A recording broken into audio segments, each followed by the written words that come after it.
உழைப்பும் நேர்மையும் உயர்வதற்கு வழிகள். அதை விட்டுட்டு உட்கார்ந்த இடத்துல இருந்துகிட்டே உயர போகணும் அப்படின்னு ஆசை கற்பனை பண்றாங்க. அந்த கற்பனையிலேயே பாதி வாழ்க்கை ஓடி போடுது. உழைப்புங்கிற வழியையும் நேர்மைங்கிற வழியையும் ஒதுக்கி விட்டு குறுக்கு வழியில ஓட நினைக்கிறவங்க குப்புற விழுந்துடுறாங்க. எந்த தொழிலை நாம செய்தாலும் சரி, அந்த தொழிலுக்குரிய பெருமையை நாம புரிஞ்சுக்கிட்டு அதுல ஈடுபடணும். அப்படி இல்லாம என்ன சார் பொழப்புது, இந்த தொழிலை மனுஷன் செய்வானா அப்படி புலம்பிக்கிட்டே இந்த தொழிலையே செஞ்சுக்கிட்டு இருக்கிறவங்க நம்மள பல பேர் உண்டு. செய்யும் தொழிலே தெய்வம் அப்படின்னு சொல்றாங்கல்ல, அப்படி சொல்றது எதுக்காக? அந்த அளவுக்கு அதுல ஒரு ஈடுபாடு வேணுங்கிறதுக்காகத்தான். ஒரு பெரிய மலைப்பகுதி, அந்த மலை அடிவாரத்துல ஒரு சிற்பி உட்காந்து ஒரு சிலையை வடிச்சுக்கிட்டு இருக்கிறான். கையில ஒரு சின்ன உளிய வச்சுக்கிட்டு ஒரு பெரிய கருங்கல் பாறையை கொஞ்சம் கொஞ்சமா உடைச்சுக்கிட்டு இருக்கான். ஒரு சிற்பத்தை வடிக்கிறதுங்கிறது அவ்வளவு உன்னதமான ஒரு தொழிலா? எல்லாராலையும் முடியுமா அது? அப்படி இருந்தும் அந்த சிற்பிக்கு மன நிறைவில்லை. அவன் நினைக்கிறான், இந்த கடுமையான வெயில்ல உட்கார்ந்து வேலை செய்யறது எவ்வளவு கஷ்டம். நாம ஒரு சிற்பியா இருக்கிறதுனால தானே சூரியன் கடுமையான வெப்ப கதிர்களை நம்ம மேல வீசுறான். நாமளே அந்த சூரியனா இருந்துட்டா இந்த கஷ்டம் இருக்காத. நம்மளை கஷ்டப்படுத்துறவன் நம்மளோட வலிமை உள்ளவன், அதனால நாம அவனா மாறி விடுறதுதான் நல்லது அப்படின்னு அந்த சிற்பி யோசனை பண்ணான். அவன் எண்ணம் உடனே நிறைவேறிட்டுது. இயற்கைங்கிற மாபெரும் சக்தி அவனை ஒரு சூரியனா மாத்தி விட்டது. சிற்பி இப்போ ஒரு சூரியனா மாறினான். இனிமே இந்த உலகத்துல நம்மளை விட வலிமை உள்ளவன் வேற யாரும் கிடையாது அப்படின்னு நினைக்க ஆரம்பிச்சுட்டான். அவனுக்கு மகிழ்ச்சியா இருந்தது. அந்த மகிழ்ச்சி அதிக நேரம் நீடிக்கல. ஏன்னா கொஞ்ச நேரத்துல ஆகாயத்துல கரிய மழை மேகங்கள் அப்படியே சூழ்ந்து வந்தது. சூழ்ந்து வந்த மேகங்கள் சூரியனை மறைக்க ஆரம்பிச்சது. இப்போ சூரியனா இருந்த அந்த சிற்பி நினைச்சு பாக்குறான், என்ன இது, என்னையே இந்த மேகம் மூடி மறைக்குதுன்னா அது என்னை விட பெரிய ஆளாதான் இருக்கணும். அதனால இனிமே நாம சூரியனா இருக்கக்கூடாது, நாம மேகமா தான் இருக்கணும், அதுதான் கௌரவம் அப்படின்னு நினைக்க ஆரம்பிச்சிட்டான். இப்பவும் பாருங்க, இயற்கை அவனுடைய ஆசையை நிறைவேற்றி வச்சது. சூரியனா இருந்த சிற்பி மேகமா மாறினான். வான வீதியில அப்படியே உல்லாசமா வர ஆரம்பிச்சான். அந்த உல்லாசமும் அதிக நேரம் நீடிக்கல. எதிரில் பார்த்தா பிரம்மாண்டமான மலைகள் வழியை அடைச்சிட்டு நிக்குது. வேகமா வந்த மேகம் மலையில மோதிக்கிட்டுது.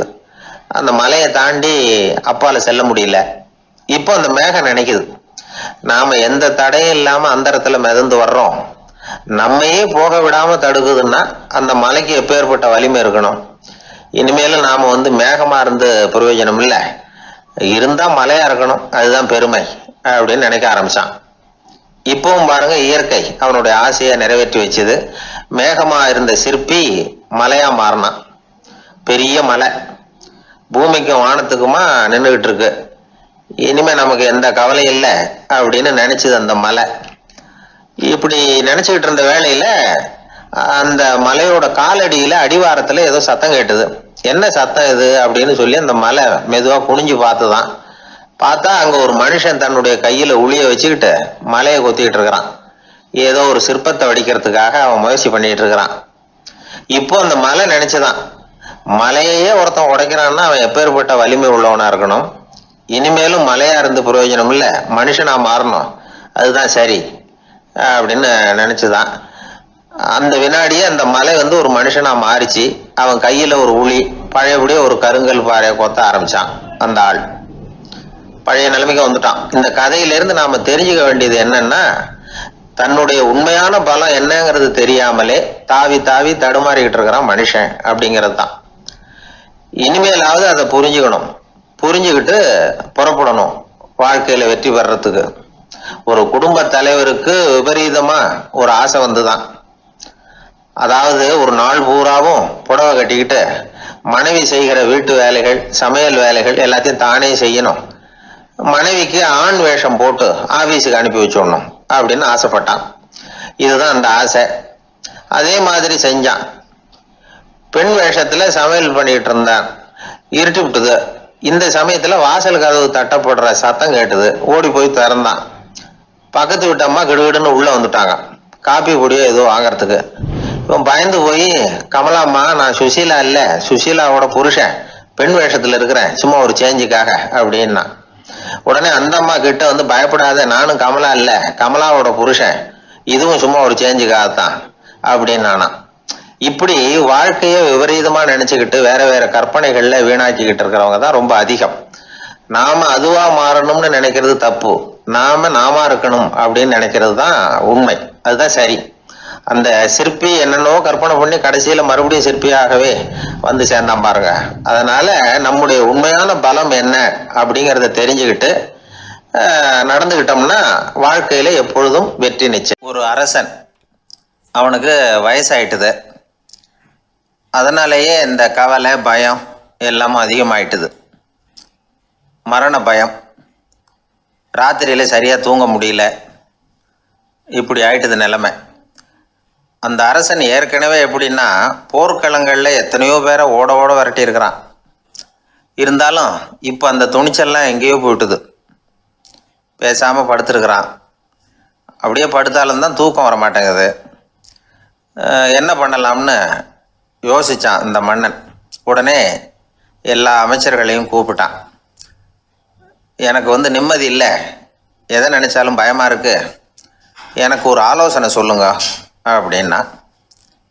என்ன ஆலோசனை வேணும் அப்படின்னு சொல்லி கேட்டாங்க. எனக்கு ஒரு நெருக்கடியான சந்தர்ப்பம் ஏற்பட்டு போச்சுன்னு வச்சுக்கோங்க. அந்த நேரத்தில் நீங்கள் யாருமே என் பக்கத்தில் இல்லை ஆலோசனை சொல்கிறதுக்கு அப்படின்னா, அந்த சமயத்தில் எனக்கு உபயோகப்படுற மாதிரி ஒரு வாசகம், பொன்மொழி ஏதாவது சொல்லுங்க. அதை வந்து நான் என்னுடைய வைர மோதிரத்துக்கு அடியில் பதிச்சு வச்சுக்கிறேன் அப்படின்னார். தேவைப்படுறப்போ உதவும் அப்படிங்கிறதுனால. அவர் போட்டிருந்த மோதிரமும் அதுக்கு தகுந்த மாதிரியே திறந்து மூடுறது மாதிரி அமைஞ்சிருந்தது. ஏதாவது வாசகம் எழுதுனா உள்ற வச்சுக்கலாம், அதுக்கான வசதி அதில் இருந்தது. அமைச்சர்கள்லாம் யோசனை பண்ணாங்க, இது மாதிரி ராஜா கேட்குறாரு, என்ன வாசகம் அதாவது பொன்மொழி சொல்லலாம் அப்படின்னு எல்லாரும் யோசனை பண்ணாங்க. ஒருத்தருக்குமே சரியாக தோணலை, ஒரே குழப்பமாக இருந்தது.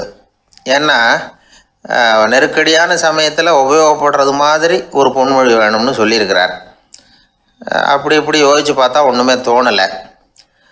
எல்லாரும் குழம்பிக்கிட்டு இருந்த நேரத்தில் ஒரு பெரியவர் அந்த பக்கமாக வந்தார். அவர் சொன்னார், நான் வேணும்னா அதுக்கு பொருத்தமாக ஒரு வாக்கியம் சொல்கிறேன், ஆனால் ஒரு நிபந்தனை. அதை யாரும் ரொம்ப ஆர்வம் காரணமாக அவசரப்பட்டு படிச்சிடக்கூடாது. அதை வந்து ரகசியமாக அந்த மோதிரத்துக்குள்ளே எழுதி வச்சுக்கணும். எப்போவாவது இக்கட்டில் மாட்டிக்கிற சமயத்தில் மட்டும் வேறு வழியே இல்லை அப்படிங்கிற நிலைமையில் மட்டும்தான் அதை திறந்து பார்க்கணும். அப்படி நீங்கள் இருக்கிறதா இருந்தால் நான் அதை சொல்கிறேன் அப்படின்னார் அந்த பெரியவர். சரின்னு ஒத்துக்கிட்டாங்க எல்லாரும். அதே மாதிரி அவர் ஒரு வாக்கியத்தை சொன்னார். அவர் சொன்ன வாக்கியத்தை ரகசியமாக மோதிரத்துக்குள்ளே பதிச்சு மூடியாச்சு. ராஜா அதை விரலில் மாட்டிக்கிட்டார். கொஞ்ச நாள் ஆச்சு. அந்த ராஜாவுக்கு ஒரு சோதனை வந்தது. என்ன சோதனைன்னா, அடுத்த நாட்டு மன்னன் படையெடுத்துக்கிட்டு வந்துட்டான். அவன் இவர்கிட்ட ஏற்கனவே தோற்று போனவன், ஒரு வெறியில் வந்திருக்கிறான். தோற்று போனவன் மறுபடியும் சண்டைக்கு வந்தால் எப்படி வருவானோ அப்படி வர்றான். ஒரு வெறியில் வந்தான், ஜெயிச்சுட்டான். என்னாச்சு இவரோட நிலைமைன்னா, நாட்டை இழந்துட்டார், எல்லாத்தையும் இழந்துட்டார். கடைசியாக ஒரு அடிபட்ட குதிரையில் ஏறி தப்பிச்சு போயிட்டார், வேறு வழி இல்லைன்னு. பின்னாடி துரத்திக்கிட்டு வராங்க. இவர் ஒரு மலை உச்சிக்கு போயிட்டார், அதுக்கும் அப்பால் போக முடியாது, ஏன்னா அந்த பக்கம் பயங்கர பள்ளம். உல்லாச பயணிகள் வந்து கண்டு கழிக்கிற இடம் அது. ஆனால் இவருக்கு அது சாவு பயணத்தின் வாசல், திரும்பவும் முடியாது, அவ்வளவு குறுகிய பாதை அது, வேறு வழியே இல்லை. இந்த நேரம் சூரிய ஒளி மோதிரத்தில் பட்டு மின்னிச்சு. உடனே இவருக்கு ஞாபகம் வந்தது. மோதிரத்தை திறந்து படிக்கிறார். அதில் இருந்த வாசகம், இந்த நிலையும் மாறிவிடும், this too will pass away. அவருக்கு ஒரு தைரியம் வந்தது. பின்னாடி வந்தவங்களும் திசை மாதிரி வேறு எங்கேயோ தேடி போயிட்டாங்க. அவங்க விரட்டிக்கிட்டு வரலன்னா இவ்வளவு அழகான ஒரு இடம் இருக்கிறதே எனக்கு தெரியாமல் போயிருக்குமேன்னு நினச்சார். இவ்வளவு அழகை ரசிக்கிறதுக்காக ஒரு நாட்டையே கூட இழக்கலாம்னு தோணுச்சு அவருக்கு. அமைதியாக அந்த அழகை ரசித்தார். எதிரிகள்லாம் எங்கேயோ போயிட்டாங்க. மன்னர் நாடு திரும்பினார். மறுபடியும் படைகளை திரட்டினார். கொஞ்ச நாளில் படை எடுத்துக்கிட்டு போனார். யாருக்கிட்ட தோற்று போனாரோ அவரையே வெற்றி கண்டு திரும்பி வர்றார். வரவேற்பு விழா பிரமாவப்படுது. ஆடல் பாடல் கோலாகலம். இதை பார்த்ததும் அந்த ராஜாவுக்கு தலைகால புரியல. நம்மளை இனிமேல் யாராலையும் ஜெயிக்க முடியாதுன்னு நினச்சார். அகம்பாவம் லேசாக எட்டி பார்த்தது. இப்போ மறுபடியும் சூரிய ஒளிப்பட்டு மோதிரம் மின்னிச்சு. அதை திறந்து மறுபடியும் படிக்கிறார். இந்த நிலைமையும் மாறிவிடும், this too will pass away. அவ்வளவுதான். அவர் மனசு அடங்க ஆரம்பிச்சுட்டுது, ஆணவம் போயிட்டுது. இதிலேருந்து நாம் தெரிஞ்சுக்க வேண்டியது என்னென்னா, எந்த சூழ்நிலையிலையும் நாம் கவலைப்பட வேண்டியதில்லை. ஏன்னா இங்கே எதுவுமே நிரந்தரம் இல்லை. அந்த ராஜா மாதிரியே நம்ம ஆள் ஒருத்தன் ஒரு மோதிரம் போட்டிருந்தான், அதுக்குள்ளே அவன் எழுதி வச்சுருந்த வாசகம் எதுக்கும் கவலைப்படாதே அப்படிங்கிறது தான். ஒரு நாள் பயங்கரமான கவலையோடு உட்காந்துருந்தான். பக்கத்தில் இருந்தவங்க சொன்னாங்க, இது மாதிரி சந்தர்ப்பத்தில் தான் நீ உன் மோதிரத்தை திறந்து பார்க்கணும்னாங்க. இவனுக்கு கவலையோடு எரிச்சலும் சேர்ந்துக்கிட்டது. அது எப்படி முடியும், இப்போ திருட்டு போனது என்னோட அந்த மோதிரம் தானே அப்படின்னு சொல்லிவிட்டு தலையில் கை வச்சுட்டு உட்காந்துட்டான். இப்படிலாம் சொல்கிறது உண்டு. இருந்தாலும் நாம் எந்த சூழ்நிலையிலையும் கவலைப்பட வேண்டியதில்லை அப்படிங்கிற உண்மையை புரிஞ்சுக்கணும். அப்படி கவலையை வெல்றதுக்கான வழி தெரிஞ்சுட்டதுன்னா வாழ்க்கையில் வெற்றி நிச்சயம். குடும்பத்தில் ஒருத்தர் அனுசரிப்பு தன்மைங்கிறது ரொம்ப அவசியம். கணவன் மனைவின்னா அனுசரித்து போகணும்னு சொல்லுவாங்க. அதாவது ஒரு கணவன் அதுக்காக தான் அந்த காலத்துலலாம் ஒரு வீட்டுக்கு மாப்பிள்ளை தேடுறதுங்கிறது ஒரு பெரிய குடும்பத்தை நிர்வகிக்கிற அளவுக்கு ஒரு கணவனாக வரக்கூடிய எப்படி இருக்கணும் அப்படின்னா, அந்த காலத்தில் புலி வேட்டைக்கு போகணும்.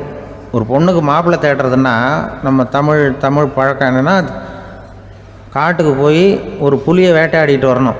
அந்த புலி பல்லு அல்லது நகத்தை கொண்டுட்டு வரணும் அந்த இளைஞன். அதை வீட்டில் கொடுப்பான். அதை தான் கட்டி அதை இதாக கட்டுவாங்க, மாலையாக போடுவாங்க, தாலியாக கட்டுவாங்க.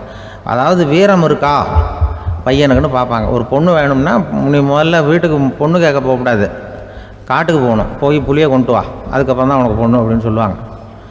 இப்போவெல்லாம் ஏன் போகிறது இல்லைன்னா, இப்போலாம் ஒருத்தனை காட்டுக்கு போய் புலிப்பல் கொண்டு வரனா புலி தான் மாப்பிள்ளையாக வரும். அதனால தான் இப்போ போகிறதில்ல யாரும் காட்டுக்கு. அப்போ பெண்களும் ரொம்ப வீரமாக இருந்தாங்க. பெண்கள் மூலம் அந்த காலத்தில் எப்படின்னா, முறத்தாலேயே புலியை துரத்துவாங்களாம். நம்ம பழைய பாட்டிலெல்லாம் பார்த்துருப்பீங்க, முறத்தால் புலியை விரட்டினாங்கன்னு வரும் பழைய பாட்டு. ஒரு அந்த அளவுக்கு பெண்களுக்கு வீரம். இப்போ கல்யாணம் ஆகி இந்த காலத்தில் ஒரு கணவனை விரட்டிட்டு வந்தாங்களாம் முறத்தை எடுத்துக்கிட்டு. ஒரு மனைவி அவன் பயந்துட்டு வெளில ஓடி வரான், பின்னாடி முறத்தை எடுத்துகிட்டு அந்த அம்மா ஓடி வருது. இவனை தனியாக பிடிச்சி கொண்டு போய், என்னப்பா இந்த மனைவிட்டு இப்படி பயந்து ஓடி வரையே, முறத்தால் துரத்துறா இப்படி வரையே அப்படின்னு தான். அவன் அப்படியே தடுமாறிக்கிட்டு, அதெல்லாம் ஒன்றும் இல்லை, அவன் என்னை புலியாக நினைக்கிறா அப்படின்னு ஒரு பெருமையாக சொல்லிட்டானான். அந்த காலத்தில் புலியை தான் முறத்தால் விரட்டினாங்க, இப்போ புருஷனை விரட்டுறாங்க அப்படின்னு சொல்லி. அப்படி அந்த காலத்தில் கணவனுக்கு ஒரு குடும்பத்தை நிர்வகிக்கிற திறமை இருக்கா, உடல் வலிமை தான் முக்கியம். இப்போ கூட மதுரை பக்கத்தில் ஐயாவுக்கு தெரியும், அந்த இளவட்டக்கல்லுன்னு ஒரு ஊருக்கு ஊர் எல்லையில் கிடக்கும். ஊர் எல்லையில் ஒரு பெரிய கல் கிடக்கும். அந்த ஊருக்கு பொண்ணு கேட்க போகிறவங்க அந்த கல்லை தலைக்கு மேலே தூக்கி காட்டணும். அப்படியே தூக்கி தலைக்கு மேலே வசதி கீழே போடணும். அந்த வலு இருந்தால் தான் நீங்கள் அந்த ஊருக்குள்ளேயே போகலாம், பொண்ணு கேட்குறதுக்கு போகலாம். இல்லைன்னா நீ திரும்பி போக வேண்டியதான். அந்த வலிமை இருக்கா மாப்பிள்ளைன்னு பார்க்குறாங்க. இளவட்டக்கல்லுன்னு பேர். அப்போ என்ன பண்ணாங்கன்னா, ஒரு 1000 வருஷத்துக்கு முன்னாடி அந்த கல்லை தலைக்கு மேலே தூக்கி கீழே போடுவாங்களாம். ஒரு 500 வருஷத்துக்கு முன்னாடி அப்படி கொஞ்சம் தூரம் இடுப்பு அளவுக்கு தூக்கி கீழே போட்டுக்கிட்டு இருந்துருக்குறாங்க. அதுக்கப்புறம் ஒரு 100 வருஷத்துக்கு முன்னாடியெல்லாம் அப்படி முழங்கால் அளவுக்கு அப்படி தூக்கி போட்டால் போகிறோம்னு வச்சுருந்தாங்களாம். இப்போ நான் அந்த ஊருக்கு என் கூட பழனிசாமின்னு ஒருத்தர் இருக்கார். அவர் போய், உனக்கு எப்படிப்பா இந்த ஊரில் கல்யாணம் ஆச்சு அப்படின்னா, இப்போலாம் நாங்கள் தொட்டு கும்பிட்டா போகிறோம், அதை அசைக்கிறது கூட இல்லை. அப்படி ஆகிட்டுது. ஒரு குடும்பத்தை கணவனாக வரப்போகிறவனுக்கான தகுதி அந்த காலத்தில் அப்படி இருந்துதான். அப்படி கணவன் தேர்ந்தெடுக்கிறது, குடும்ப தலைவனை தேர்ந்தெடுக்கிறது ஒரு பெரிய காரியம். ஒரு பெரிய செல்வந்தர் போட்டி வச்சாராம், ஒரு நீச்சல் குளம். அதில் யார் வேணாலும் குதித்து அந்த பக்கம் போய் கரையேறலாம். அந்த நீச்சல் குளத்தில் விஷப்பாம்புலாம் கிடக்கு. யார் துணிஞ்சி அந்த விஷப்பாம்பு இருக்கிற குளத்தில் குதித்து அந்த பக்கம் போய் கரையேறானோ அவனுக்கு ஒரு 100 ஏக்கர் நிலம் கொடுப்பேன். அது வேண்டான்னா ஒரு 1000 ஆடு கொடுப்பேன். அதுவும் வேண்டான்னா என் பொண்ணை கொடுப்பேன் அப்படின்னு போட்டி வச்சார். அதான் மாப்பிள்ளையை தேர்ந்தெடுக்கிறதுக்கு அவர் ஒரு வழி, நீச்சல் குளத்தில் குதித்து கரையேறணும். இப்போ அந்த ஊரில் இருக்கிற இளைஞர்கள்லாம் பார்க்குறாங்க அந்த குளத்தில் குதிக்கணும்னு. ஆனால் குளத்தில் வெறும் விஷப்பாம்புலாம் கிடக்கு. இது என்ன பண்ணுறதுன்னு பார்த்தா யாருமே குதிக்கிறதுக்கு தைரியம் வரல. திடீர்னு ஒருத்தன் துணிஞ்சு குதித்தான், படபடன்னு அடிச்சுட்டு போய் அந்த பக்கம் கரையேறிட்டான். கரையேறின உடனே பரவாயில்லையே ஒரு ஆள் வந்துட்டான்னு சொல்லி அவனை அந்த இளைஞனை போய் பிடிச்சிட்டு வந்தாங்க. அந்த பெரியவர் கேட்டார், ஏப்பா இவ்வளவு பெரிய விஷப்பாம்பெல்லாம் கிடக்கிற நீச்சல் குளத்தில் நீ துணிஞ்சு குதித்து கரையேறி இருக்கிற, உனக்கு என்ன 1000 ஏக்கர் நிலம் கொடுத்துறவா, 100 ஏக்கர் நிலம் கொடுக்கவா சொல்கிறப்படி அப்படின்னா, வேண்டாம் சார்ன்றான். ஓஹோ அப்படின்னா ஒரு 1000 ஆடு வேணுமா உனக்கு அப்படின்னா, அதுவும் வேண்டாம் சார். ஓ அப்படின்னா என் பொண்ணு வேணுமா அப்படின்னா அதுவும் வேண்டாம் சாருங்கிறான். அப்புறம் எதுக்குடா குதிச்சுன்ட்டு என்ன உனக்கு என்ன தான் வேணும் அப்படின்னு கேட்டிருக்காரு. என்னை எவன் பிடிச்சி தள்ளி விட்டவன்னு தெரியணும் அப்படின்ட்டுருக்கான். அதுக்காக அவன் பார்த்துருக்கான். அப்படி இருந்தால் தான் துணிச்சல் வரும் இந்த காலத்தில். எதுக்கு இவ்வளவு சங்கடம்லாம் வச்சாங்கன்னா, ஒரு குடும்பத்துக்கு தலைவராக வர வேண்டிய ஒரு ஆள், கணவனாக இருக்க வேண்டியவனுக்கு துணிச்சல் இருக்கா, தைரியம் இருக்கா அப்படிங்கிறது பார்க்குறதுக்காக இப்படிப்பட்ட தேர்வு முறைகள்லாம் வச்சுருந்தாங்க அந்த காலத்துலலாம். இப்போலாம் கல்யாணம் பண்ணுறது ஆளுக்கு நேரில் பார்க்காமலே கூட கல்யாணம் நடக்குது இன்டர்நெட்டில். இப்போ சர்டிஃபிகேட் கேட்குறாங்க, நோய் நொடி இல்லாமல் இருக்காரா பார்.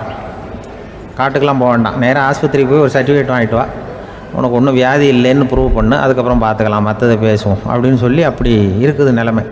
அதனால் குடும்பத்தில் அந்த கணவனாக இருக்கிற வேண்டியவனுக்கு பொறுப்பு அதிகம். ஏன்னா எல்லாத்தையும் அனுசரித்து போக வேண்டியதாக வந்தான். ஒரு பெரிய கிராமம். அந்த கிராமத்தில் ஒரு பண்ணையார் வீடு, அதுதான் அந்த கிராமத்திலே பெரிய வீடு. ஒரு நாள் ஒரு திருடன் அந்த கிராமத்துக்கு வந்தான். சுற்றி பார்த்தான். அந்த பண்ணையார் வீடு கண்ணில் பட்டுது. இன்னைக்கு ராத்திரி இந்த வீட்டில் தான் நம்ம தொழிலை ஆரம்பிக்கணும் அப்படின்னு சொல்லி அவன் முடிவு பண்ணிக்கிட்டான். ஏன்னா அதுதான் அந்த கிராமத்திலே கொஞ்சம் பெரிய வீடு, அங்கே தான் அவன் எதிர்பார்க்குறது ஏதாவது கிடைக்கும் அப்படிங்கிறது அவனுடைய முடிவு. நடு ராத்திரி அவன் மெதுவாக சுவர் ஏறி குதித்து அந்த பெரிய வீட்டுக்குள்ளே புகுந்தான். அங்கே போய் பார்த்தா முக்கியமான இடங்கள்ல எல்லாம் காவலுக்கு ஆள் நின்றுட்டு இருக்கிறாங்க ராத்திரி நேரத்தில். சரி, இந்த வீட்டில் நம்மால் திருட முடியாது அப்படின்னு முடிவு பண்ணிட்டு மெதுவாக வந்த வழியிலேயே திரும்பி வந்தான். அந்த சமயத்தில் காலில் ஏதோ தட்டுப்பட்டுது. என்னது அப்படின்னு சொல்லி குனிஞ்சு பார்த்தா அங்கே ஒரு பெரிய வெங்காய மூட்டை அடுக்கி வச்சிருக்கிறாங்க. சரி, வந்ததுக்கு வெறுங்கையோடு திரும்ப வேண்டாமே அப்படின்னு சொல்லி கையில் இருந்த ஒரு பெரிய பை நிறைய அதை அள்ளி போட்டுக்கிட்டான். வெங்காயத்தை போட்டுக்கிட்டு புறப்படுற சமயத்தில் கப்புன்னு கழுத்தில் ஒரு கை வந்து விழுந்தது. ஆள் மாட்டிக்கிட்டான். அதாவது காவலாளிகள் அவனை பிடிச்சி வச்சுக்கிட்டாங்க. மறுநாள் காலையில் அந்த திருடனை பண்ணையார் முன்னாடி கொண்டுட்டு போய் நிறுத்தினாங்க. ஐயா, இந்த ஆள் ராத்திரி நம்ம வீட்டில் திருடுறதுக்காக வந்தான், வெங்காயத்தை அள்ளிட்டு புறப்படுறப்போ மாட்டிக்கிட்டான் அப்படின்னாங்க. அவர் பார்த்தார். என்னப்பா இவங்க சொல்கிறது உண்மைதானான்னு கேட்டார். ஆமான்னு ஒத்துக்கிட்டான் அந்த ஆள். பண்ணையார் அதுக்கப்புறம் கொஞ்சம் யோசனை பண்ணார். அப்புறமா தீர்ப்பு வழங்கினார். இதை பார்ப்பா, நீ இங்கே திருட வந்தது குற்றம். அதுக்காக நீ 100 ரூபாய் அபராதம் செலுத்தணும், அல்லது 100 கசையடிகள் வாங்கணும். அதுவும் இல்லைன்னா நீயே திருடுன அவ்வளவு வெங்காயத்தையும் பச்சையா என் கண் முன்னாடியே சாப்பிட்டுடணும். இதில் எந்த தண்டனையை ஏற்றுக்கிறது அப்படிங்கிறத பற்றி நீயே யோசனை பண்ணி முடிவு எடுத்துக்கலாம் அப்படின்னு சொல்லிவிட்டார். அதாவது இவனே முடிவு பண்ணிக்க வேண்டியது, 100 ரூபா பணம் கட்டுறியா, இல்லது சாட்டை அடி வாங்குறியா, அல்லது வெங்காயத்தை சாப்பிட்றியா, இதுதான் அவர் கொடுத்தது, நீயே முடிவு பண்ணி சொல்லுன்னு விட்டார். திருடன் கொஞ்சம் நேரம் யோசனை பண்ணி பார்த்தான். அவனுக்கு இருக்கிறதுலே ரொம்ப சுலபமாக தெரிஞ்சது இந்த வெங்காயத்தையே சாப்பிட்டுட்றேன்ட்டான். ஐயா, நான் இந்த வெங்காயத்தையே சாப்பிட்டுட்றேன், அதுதான் எனக்கு கொஞ்சம் சுலபமாக தெரியுதுன்னா சரின்னு விட்டார் பண்ணையார். அப்படியே எல்லாத்தையும் கொண்டு கொட்டினாங்க. ஒவ்வொன்றா எடுத்து சாப்பிட ஆரம்பித்தான். கொஞ்ச நேரம் சுவாரஸ்யமாக சாப்பிட்டான். அதுக்கப்புறம் வாய் எரிய ஆரம்பிச்சுட்டுது. கண்ணு ரெண்டும் செவந்து போச்சு. கண்ணில் இருந்து தார தாரையாக கண்ணீர் வழிய ஆரம்பிச்சுட்டுது. ஒரே எரிச்சல். அவனால் தாக்கு பிடிக்க முடியல. வெங்காயம் பாதி கூட தீரல. பார்த்தான், சரி இது நமக்கு சரிப்பட்டு வராது அப்படின்னு முடிவு பண்ணிட்டான். ஐயா, என்னை மன்னிச்சுக்கோங்க, இது என்னால் முடியாது போல இருக்கு, பேசாமல் எனக்கு 100 சாட்டை அடியாக கொடுத்துருங்க அப்படின்னா. அவரும் சரின்னார். சாட்டை அடி விழ ஆரம்பிச்சது. அதுவும் ஆரம்பத்தில் ஒரு மாதிரியாக இருந்தது. ஒரு 60 அடிகள் விழுற வரைக்கும் தாங்கினான். அதுக்கு மேலே அவனால் முடியல, தாக்கு பிடிக்க முடியல. ஐயா, என்னை மன்னிச்சுக்கோங்க அப்படின்னு மறுபடியும் பண்ணையார் காலில் விழுந்தான். ஐயா, இதுவும் எனக்கு சரிப்பட்டு வராது போல இருக்கு, பேசாமல் 100 ரூபா அபராதமே கட்டிவிட்றேன் அப்படின்னா. அதே மாதிரி பணத்தை எடுத்து கொடுத்துட்டு அவன் பாட்டுக்கு போனான். இப்படி ஒரு கதை உண்டு. இந்த கதையை உலக புகழ்பெற்ற மனோதத்துவ மேதை எம் ஸ்காட் பெக் ஒரு உதாரணமாக எடுத்து சொல்கிறார். எதுக்காக அவர் எடுத்து சொல்றாருன்னா, இந்த முடிவெடுக்கும் திறன் அப்படிங்கிறத விளக்கறதுக்காக. வாழ்க்கையில முடிவெடுக்கிற திறன் நம்ம ஒவ்வொருத்தருக்கும் ரொம்ப அவசியம். எந்த சந்தர்ப்பத்தில் எப்படி முடிவெடுக்கிறோம் அப்படிங்கிறத வச்சு தான் நம்ம வாழ்க்கை அமையும். எவ்வளவுதான் பணம் இருந்தாலும் சரி, எவ்வளவுதான் படிச்சிருந்தாலும் சரி, இந்த முடிவெடுக்கிற திறன் சரியா இல்லைன்னா வாழ்க்கையில் பல சறுக்கல்களை சந்திக்க வேண்டியிருக்கும். நாம் முடிவுகள் எடுத்தால் அந்த முடிவுகளால் ஏற்படக்கூடிய விளைவுகளுக்கு நாம் பொறுப்பு ஏற்க வேண்டி இருக்குமே அப்படிங்கிற பயத்தினால முடிவெடுக்கிற அதிகாரத்தை பல சமயங்களில் நாம் மற்றவங்களுக்கு தாரவாத்து கொடுத்துட்றோம். நாமே முடிவெடுக்கக்கூடிய திறமையை வளர்த்துக்கிறது தான் ரொம்ப முக்கியம். ஒருத்தர் சொன்னார், சார், சின்ன சின்ன பிரச்சனைகள்ல எல்லாம் எங்கள் வீட்டில் என் மனைவி முடிவு எடுக்க விட்டுருவேன், பெரிய பிரச்சனைகள்ல எல்லாம் நான் தான் முடிவெடுப்பேன் அப்படின்னார். பரவாயில்லையே அப்படின்னு சொல்லி, சின்ன சின்ன பிரச்சனைகள்னா எதுங்க அப்படின்னு கேட்டேன். ஒன்றும் இல்லை, இந்த வீட்டு வருமானத்தை பெருக்கிறது எப்படி, வீட்டு செலவை சரி கட்டுறது எப்படி, வீட்டு செலவுக்கு வாங்கியிருக்கிற கடனை அடைக்கிறது எப்படி, இதெல்லாம் சின்ன சின்ன பிரச்சனைகள், என் மனைவி கிட்ட முடிவெடுக்கிற விஷயத்தை விட்டுருவேன்னார். பெரிய பிரச்சனை தான் நான் எடுத்துக்குவேன்னார். அப்படின்னா பெரிய பிரச்சனைன்னா எது சார் அப்படின்னு கேட்டேன். அது என்னென்னா, இந்த உலக பொருளாதாரத்தை மேம்படுத்துறது எப்படி, 21ஆம் நூற்றாண்டில் என்னென்ன சவால்களை சந்திக்க வேண்டியிருக்கும் உலகம், இதெல்லாம் நான் பார்த்துக்குவேன் அப்படின்னார். பாருங்கள், இது பிரச்சனைகள்லேருந்து தப்பிக்கிற வழி. அதனால் வாழ்க்கையில் பிரச்சனைகளை சந்திக்கிறதுக்கு தயங்கக்கூடாது. அதே மாதிரி சரியான நேரத்தில் சரியான முடிவு எடுக்கிறதுக்கு நாம் கற்றுக்கணும். அது ரொம்ப முக்கியம்.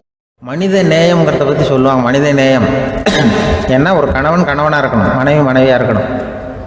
ஒரு மனுஷன் இன்றைக்கி மனிதனாக இல்லை, மனித நேயம் குறைஞ்சி போச்சு. குடும்ப உறவுகள்லாம் ரொம்ப மாறி போச்சுன்னு சொல்ல. இப்போ நாகரிகத்தில் அப்படி தான் இருக்குது. ஒருத்தன் என்ன பண்ணியிருக்கிறான், ஒரு சின்ன பையனை கொண்டு வந்தானா. ஒரு சின்ன பையன் பக்கத்தில் இருக்கான். ஒரு பெரியவர் கேட்டிருக்கார், யாரப்பா அந்த பையன் அப்படின்னு கேட்டிருக்கார். இவன் சொன்னான்னா, இந்த பையன் எனக்கு தூரத்து உறவுன்னு இருக்கான். சரி, தூரத்து உறவுன்னா எப்படி அப்படின்னு கேட்டிருக்கான். இந்த பையன் எங்கள் அப்பாவுக்கு 8வது புள்ள அப்படின்னானா. கூட பிறந்தவனே அவ்வளோ தூரமாக போயிட்டான், 8வதாக பிறந்தான். அப்படி இருக்கு குடும்ப உறவுகள்ங்கிறது. மனுஷனுக்கு வேல்யூ விஞ்ஞானம் எப்படி போட்டிருக்குன்னா, ஒரு மனித உடம்பில் இருக்கிற கால்சியத்தை மட்டும் தனியாக எடுத்தால் ஒரு சின்ன ரூமுக்கு வெள்ளை அடிக்கலாமா. ஒரு மனுஷ உடம்பில் இருக்கிற பாஸ்பரஸை மட்டும் தனியாக எடுத்தால் ஒரு 40 நெருப்பு குச்சி தயார் பண்ணலாம். ஒரு மனுஷ உடம்பில் இருக்கிற இந்த கொழுப்பு சத்தை மட்டும் தனியாக எடுத்தால் ஒரு 7-8 சோப்பு கட்டி தயார் பண்ணலாம்.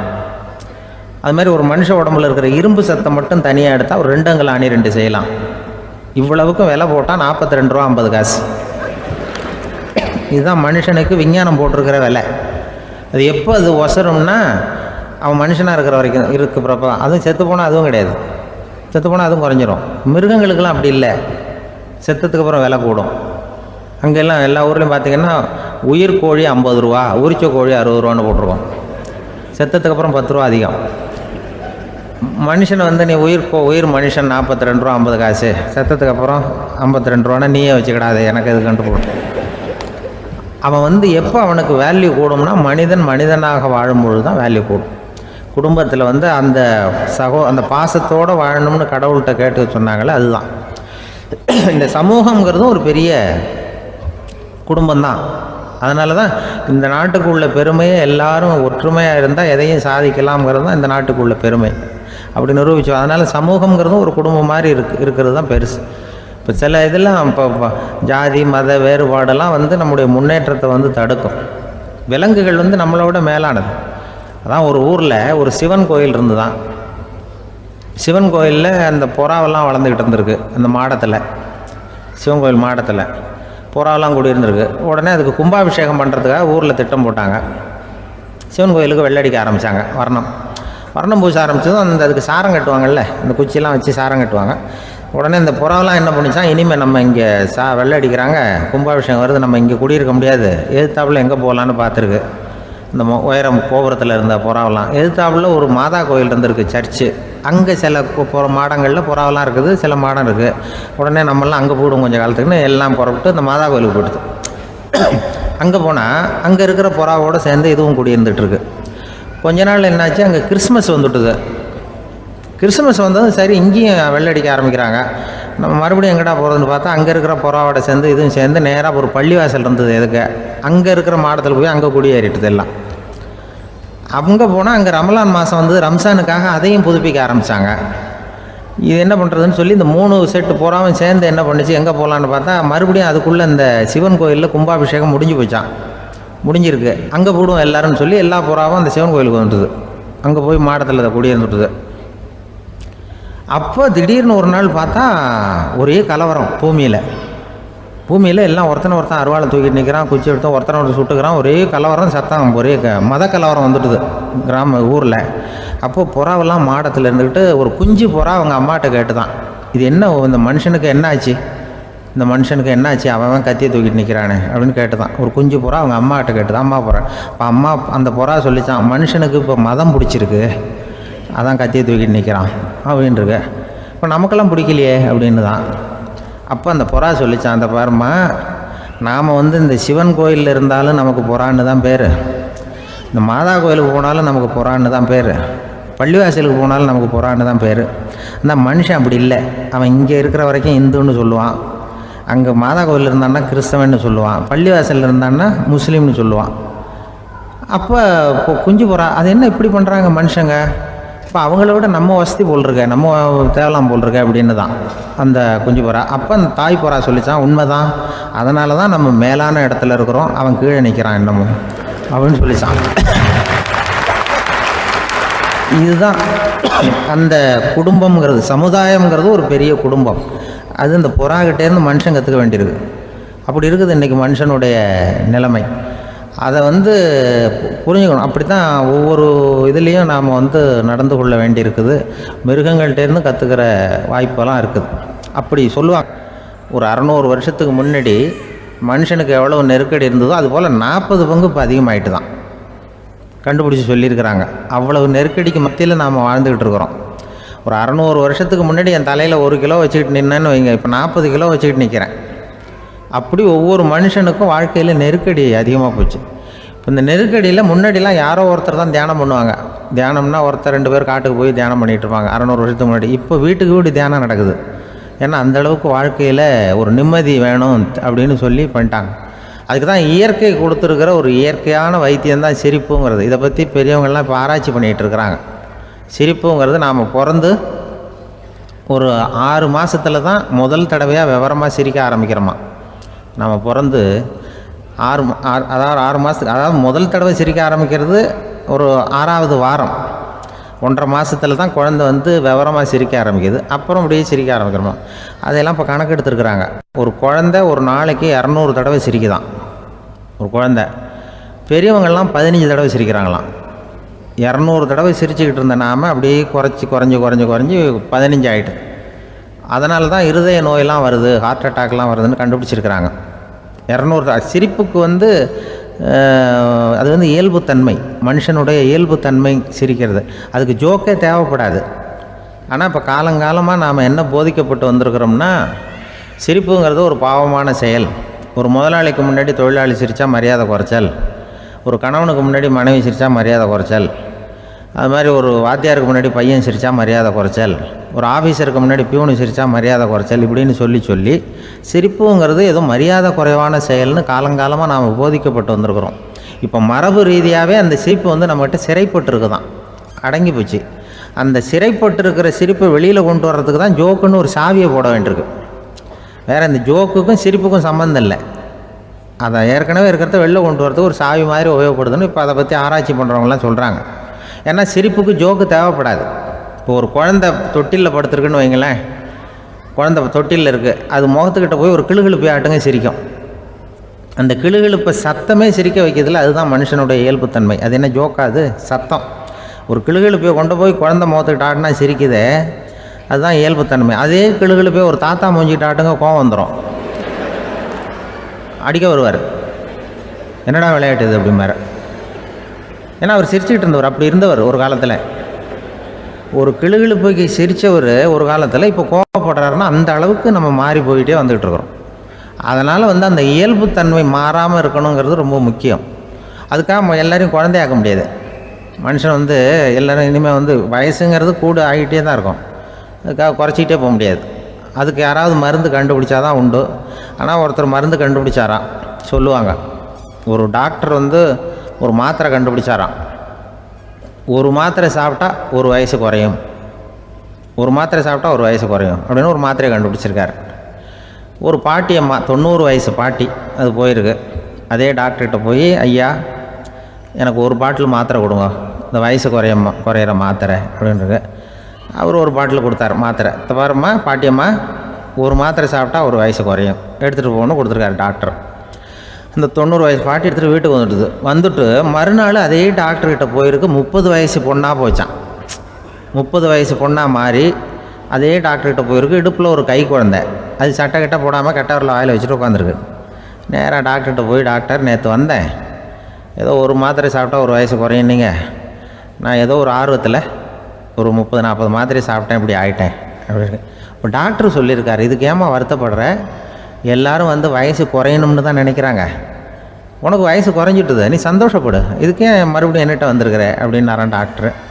அப்போ அந்த அம்மா சொல்லித்தேன், என்னை பற்றி பரவாயில்ல டாக்டர், என் இடுப்பில் பாருங்கள் கை குழந்தை, இது சட்டை கிட்ட போடாமல் உட்காந்துருக்கு, கட்டவரில் வாயில் வச்சுட்டு உட்காந்துருக்கு, இது ரொம்ப ஆர்வத்தில் ஒரு 70 மாத்திரையை சாப்பிட்டு விட்டுது, இது என் வீட்டுக்காரரு. இவர் வந்து இடுப்பை விட்டு கீழே இறங்க மாட்டேங்கிறாரு. நான் எதையாவது கொடுத்து இனிமேதான் வயசை கூட்டி இறக்கி விடுங்க டாக்டர் அப்படின்னு தான். அவர் வந்து ஏதோ நமக்கு இதுக்கும் சம்மந்தம் இல்லைங்கிறது மாதிரி கட்டாரில் வச்சுட்டு அவர் பாட்டு உட்காந்துருக்கார்.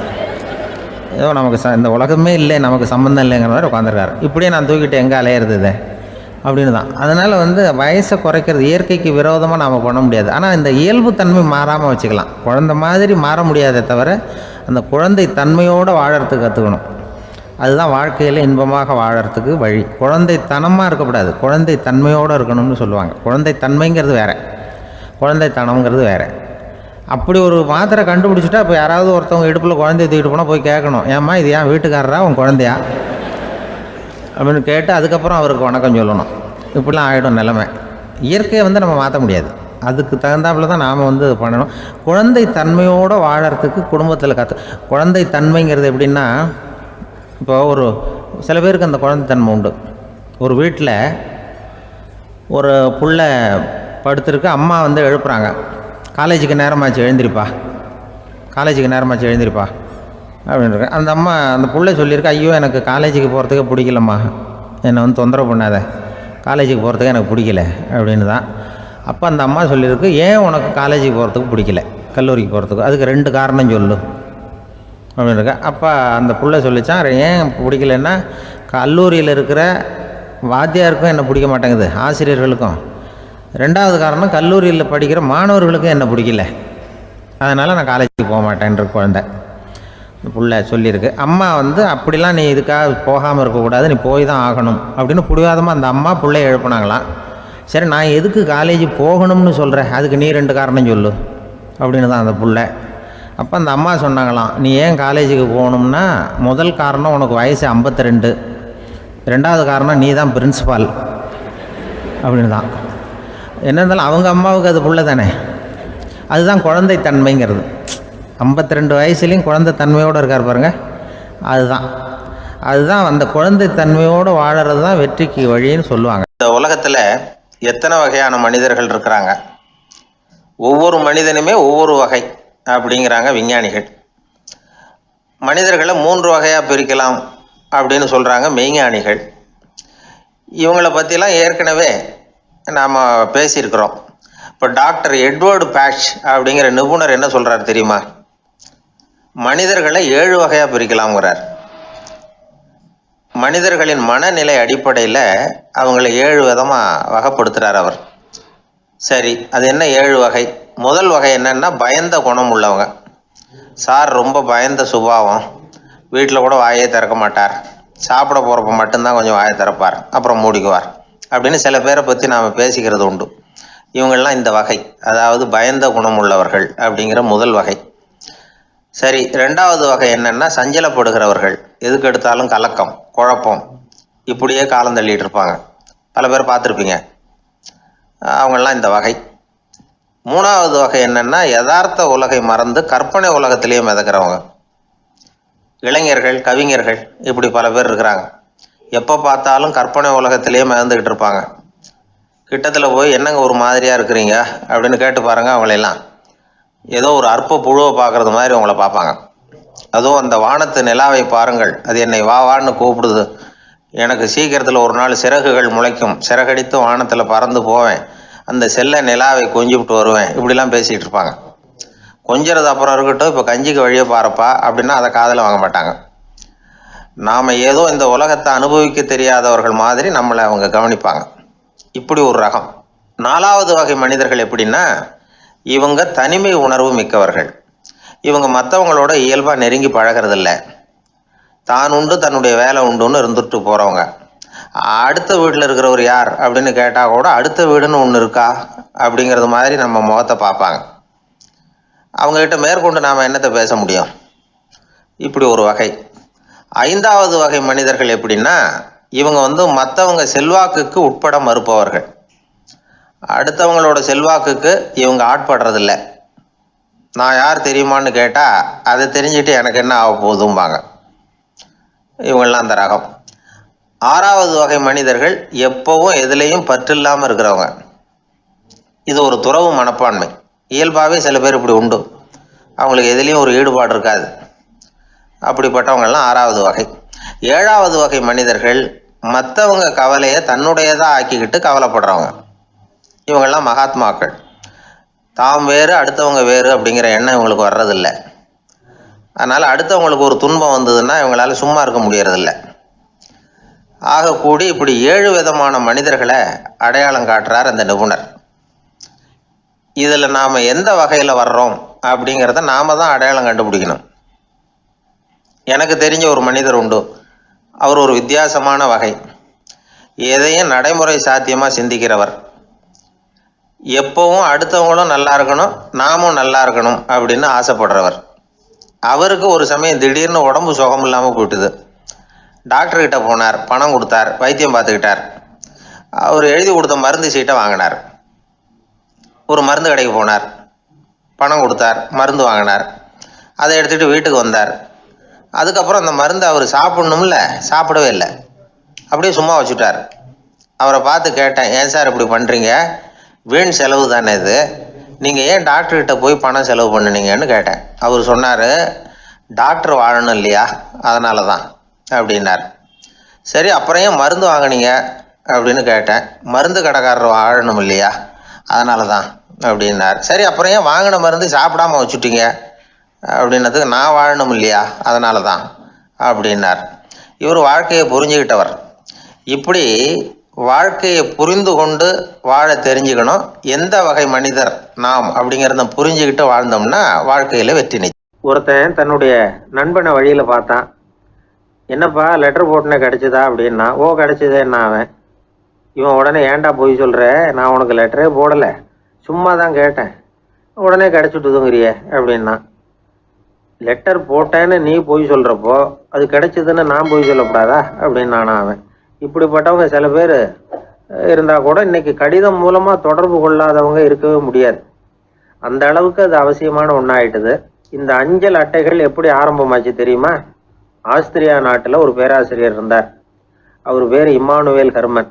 அவர் ஒரு நாள் ஒரு பத்திரிகையில் கட்டுரை எழுதினாராம். இது நடந்தது 1869. அவர் எழுதின கட்டுரையில் மக்கள் அதிகம் செலவு இல்லாமல் ஒருத்தருக்கு ஒருத்தர் தகவல் பரிமாறிக்கிறது எப்படி அப்படிங்கிறத பற்றி எழுதியிருந்தார். அதுக்கு சில யோசனைகளை அவரே எழுதியிருந்தாராம். எப்படின்னா, அந்த கட்டுரையை எல்லாரும் படித்து பார்த்துருக்குறாங்க, அவர் சொன்ன யோசனைகள் என்னன்னு. அது அரசாங்கத்தின் கவனத்துக்கு அது போச்சான். ஆகா, இது அவர் சொல்கிற யோசனை நல்லா இருக்கும் போல் இருக்கு அப்படின்னு அவங்களே நினச்சிருக்கிறாங்க. அவ்வளவுதான். உடனே அந்த யோசனையை நடைமுறைக்கு கொண்டுகிட்டு வந்தாங்களாம். பேராசிரியர் இம்மானுவேல் ஹெர்மனின் யோசனைப்படி அச்சடித்த அரசு முத்திரையோட அரசாங்கம் அஞ்சல் அட்டைகளை வெளியிட ஆரம்பிச்சுதான். 1869 அக்டோபர் 7ஆம் தேதி இது நடந்திருக்கு. உலகின் முதல் அஞ்சல் அட்டை வெளிவந்த நாள் அது. அப்போ தான் அதுக்கு பேர் என்ன தெரியுமா? அதாவது கரஸ்பாண்டிங் கார்டு அப்படின்னு பேராது. அதுக்கப்புறம் என்ன ஆச்சுன்னா, உடனடியாக அமெரிக்காவிலேயே இது மாதிரியான கார்டுகளை வெளியிட ஆரம்பிச்சிட்டாங்க. அங்கே இதுக்கு என்ன பேர் தெரியுமா? Postal card. அதுக்கப்புறம் 1870 இங்கிலாந்துலேயும் இதை வெளியிட்டாங்களாம். அதை வெளியிட்ட முதல் நாள் அன்னைக்கு என்ன நடந்தது தெரியுமா? மக்கள்லாம் ஏதோ நியாய விலை கடையில் நிற்கிறது மாதிரி பெரிய பெரிய கியூ வரிசையில் நின்று இதை வாங்கினாங்களாம். நம்ம நாட்டில் முதல் அஞ்சலகம் 1927 கல்கத்தாவில் ஆரம்பமாயிருக்கு. இன்னைக்கும் அஞ்சலகம் இல்லாத இடமே இல்லை. அந்த அளவுக்கு அஞ்சல் போக்குவரத்து அதிகமாக இருக்குது. அன்னைக்கு உள்நாட்டில் ஒருத்தருக்கு ஒருத்தர் தகவல் பரிமாற்றம் செய்து கொள்ள மலிவான ஒரு அஞ்சல் அட்டையை அரசாங்கம் வெளியிடலாம் அப்படின்னு பேராசிரியர் எழுதின கட்டுரை இன்னைக்கு எந்த அளவுக்கு ஆகியிருக்கு பார்த்தீங்களா? ஒருத்தன் ஒரு தபால் பெட்டிக்கு பக்கத்தில் தலையை வச்சுக்கிட்டு அவன் பாட்டுக்கு நின்றுட்டு இருந்திருக்கான். அங்கே இருந்து இன்னொருத்தன் கேட்டிருக்கான், என்ன ஆச்சுன்னு. கொஞ்ச நேரத்துக்கு முன்னாடி இந்த தபால் பெட்டியில் ஒரு கார்டு எழுதி போட்டேன், விவரமெல்லாம் நல்லா தான் எழுதியிருக்கிறேன், ஆனால் அட்ரஸ் எழுத மறந்துட்டேன் அப்படின்னு நானா. உடனே அவன், அதுக்காக கவலைப்படாத, நான் போட்ட கார்டில் அட்ரஸ் எல்லாம் பின்கோடு உள்பட கரெக்டாக எழுதியிருக்கேன், ஆனால் விவரம் எழுத மறந்துட்டேன் நானா. கவலைப்படாத, கொஞ்ச நேரத்தில் தபால்காரர் வருவார், பெட்டியை திறந்ததும் நம்ம லெட்டரை கேட்டு வாங்கிக்கலாம்னா ஒருத்தன். கொஞ்ச நேரத்துக்கு முன்னாடி அவர் வந்தார், கேட்டேன், அதுக்கப்புறம் தான் மனசுக்கு ரொம்ப கஷ்டமாக போச்சு நானா. இவன் ஏண்டான்னு கேட்டிருக்கான். அவன், இது தபால் புட்டு இல்லையா?